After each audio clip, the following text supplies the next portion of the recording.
Welcome to Academic Gain Tutorials. In this video, we will discuss about Dividend Compounding Math Model for buying more shares monthly.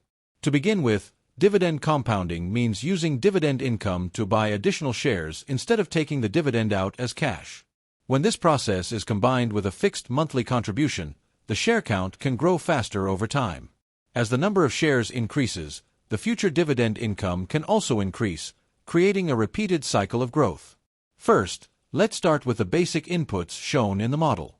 Suppose an investor begins with an initial investment of $10,000. If each share costs $50, the investor starts with 200 shares. Now, assume the stock pays a 4% annual dividend yield. Along with that, the investor adds $500 every month, and the share price grows by around 5% per year. The time horizon in this example is 10 years. Next, let's understand the monthly dividend formula.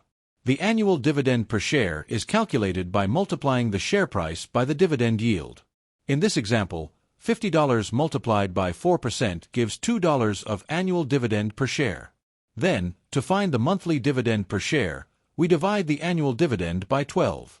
So, $2 divided by 12 gives around 16.67 cents per share per month. After that, we calculate monthly dividend income by multiplying the number of shares owned by the monthly dividend per share. Since the investor owns 200 shares, the monthly dividend income becomes about $33.33. Then, this dividend income is divided by the current share price to find how many new shares can be purchased from dividends. In this case, $33.33 divided by $50 buys around 0.67 additional shares.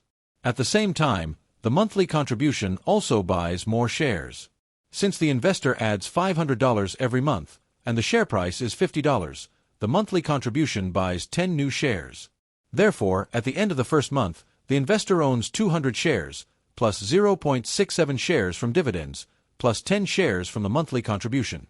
This gives a new total of about 210.67 shares. Now, this is where the compounding cycle begins.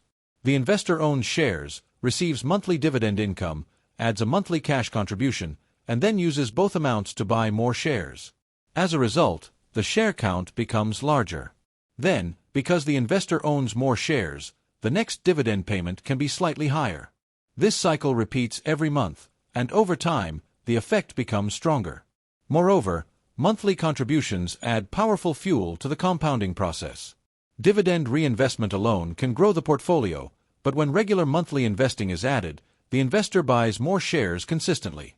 This means the portfolio does not depend only on dividends. Instead, it grows through both reinvested income and new investment money. In addition, share count growth is very important because it is the engine of future dividend income. More shares can produce more dividends, and more dividends can buy even more shares. If the company also increases in value over time, the portfolio value may rise as well. However, the exact result depends on share price movement, dividend stability, dividend growth, and market conditions. Looking at the 10-year snapshot in this example, the portfolio may grow step by step.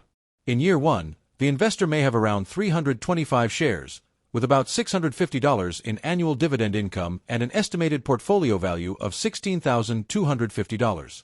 By year 3, the share count may rise to around 590 shares, with annual dividend income of about $1,280. By year 5, the investor may hold around 890 shares, producing about $2,150 in annual dividends. Then, by year 10, the model shows around 1,820 shares, with annual dividend income of about $5,150 and an estimated portfolio value of $116,000. However, these numbers are only illustrative. They are not guaranteed returns. Real investment results can change because share prices can rise or fall, dividends can increase or decrease, and companies may change their dividend policies. So, before investing, it is important to research carefully, manage risk, and consider professional financial advice when needed. Finally, the key lesson is simple. Reinvesting dividends helps buy extra shares automatically. Monthly contributions increase the speed of compounding. Share count growth creates the foundation for future income. And most importantly, a long time horizon allows the compounding effect to become more powerful.